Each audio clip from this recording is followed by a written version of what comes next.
myself to the job interviews and looking for a place that's going to give me my on-air job and get me out of the mailroom because somebody was disingenuous with me when they signed me. That's just the realities of the NFL. But Ben Tate is not everybody loves to go, I didn't like Ben Tate. I loved Ben Tate when the Browns signed him. He was a veteran back that I thought would have, much like we talk about Hoyer, would have been able to bring competence back to a position that stunk. Competence. You can't go from 0 to 60. You got to get competent before you can go to graduate school. But he was overshadowed by the emergence of not one but two baby bulls, like Al Bubba Baker says. Some baby back ribs, baby. Them baby backs doing their thing. We'll talk about that and more with John McMullen from the Sports Network. When we come back, we'll talk about all of the NFL games this week. We'll look ahead to Buffalo. Will the Browns even be playing in Buffalo? They're not playing in Buffalo tonight. We'll talk about all of that. Odell Beckham Jr. You don't know who he is before yesterday. You probably do now. We'll talk about all of that and more with John McMullen from the Sports Network coming up next. Dan Wismar from the Cleveland Fan talking Buckeyes and Michigan week and all of that, baby. Hour 2 of the Sports Fix coming your way next.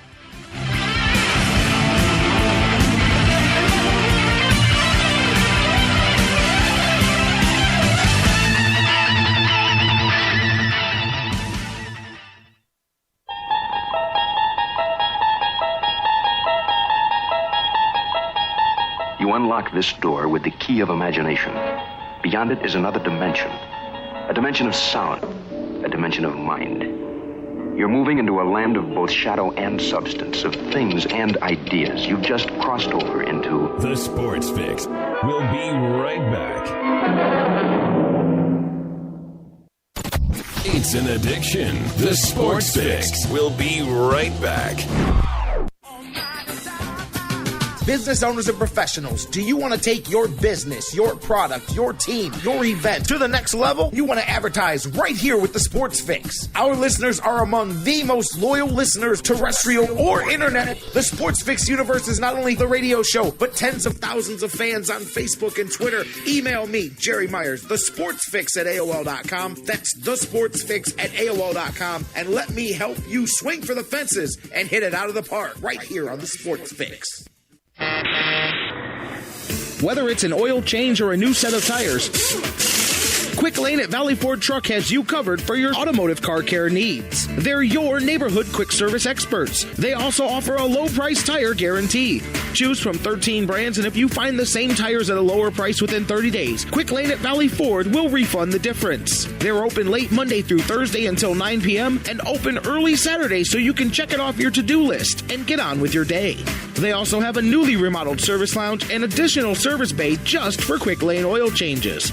Quick Lane at Valley Ford Truck is located at 5715 Canal Road, right under the 480 Bridge in Valley View, just down the road from Independence. 5715 Canal Road, right under the 480 Bridge in Valley View, just down the road from Independence. Come see why life is better in the Quick Lane. QuickLane.com/Valley Ford Truck.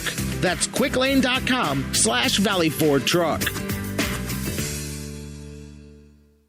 Portions of the Sports Fix brought to you by Signs and Ship, the official printing source of the Sports Fix. Locations in Ohio, Pennsylvania, Virginia, and Florida. Find out more at signsandship.com.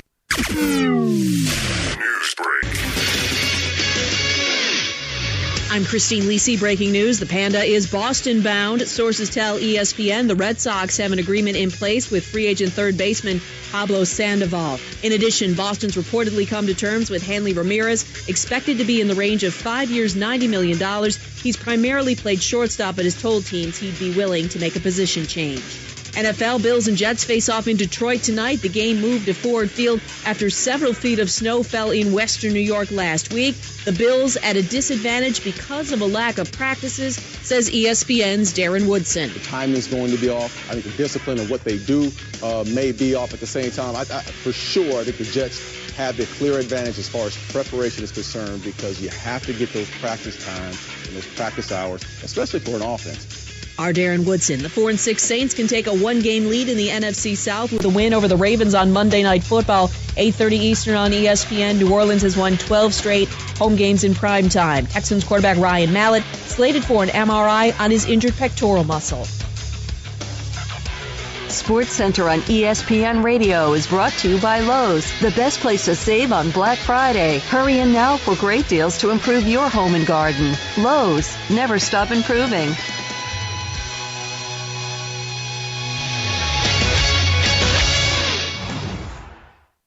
You're listening to the Sports Fix.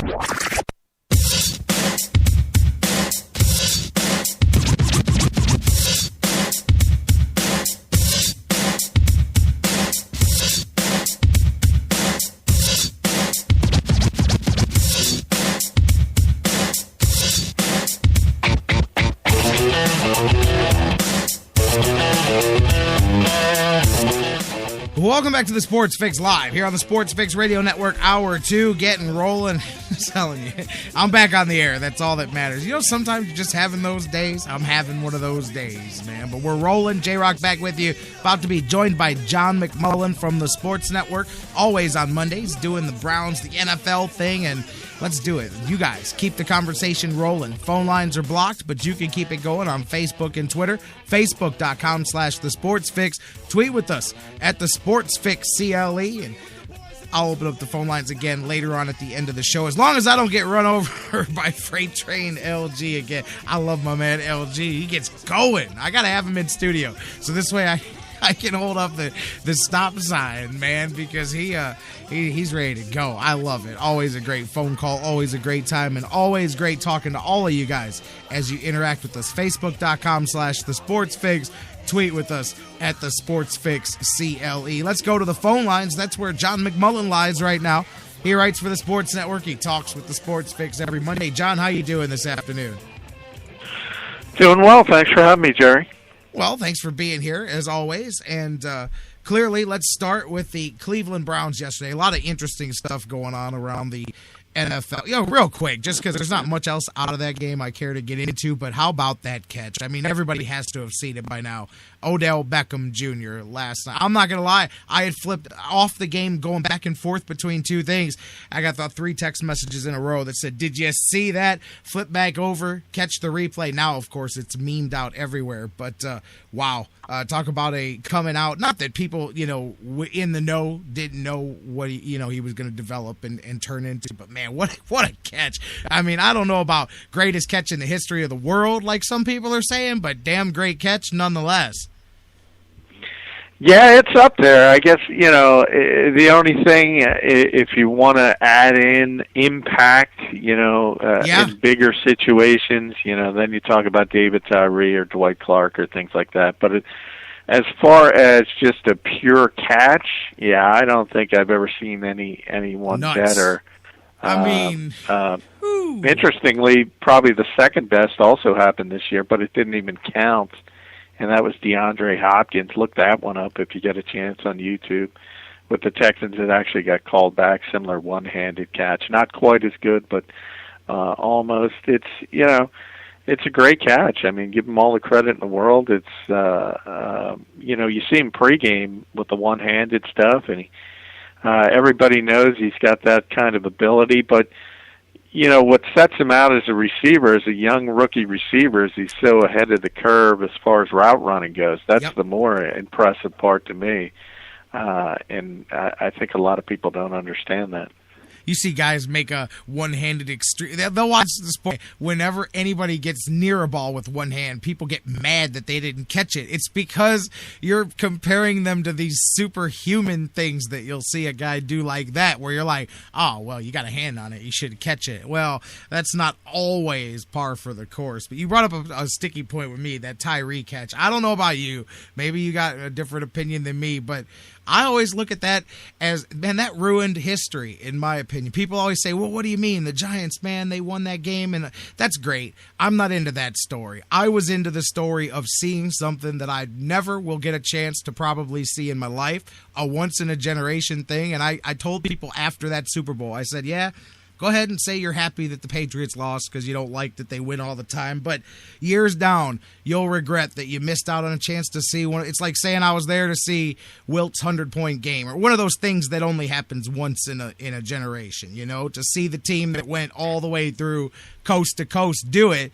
It sounds great to root against them until you realize, damn, one play, really? Man, I wish Tyree would have just dropped that ball, man, because I wanted to see the perfect season. I give the Giants, I look at the other way around. I give the Giants all the credit in the world. And the fact that they were able to beat a team of that caliber and get hot at the right time. It talks, more than changing anything, I think this... My pet peeve, this narrative, because he's got 2 Super Bowl titles, that Eli Manning is anywhere near a Hall of Fame quarterback. People should kind of look at the defenses that won those Super Bowls for the Giants. And, I kind of joked. The two of the high profile names on the best catches of all time were catching balls from Eli, and that's probably not a mistake because he's not putting the ball where it should be.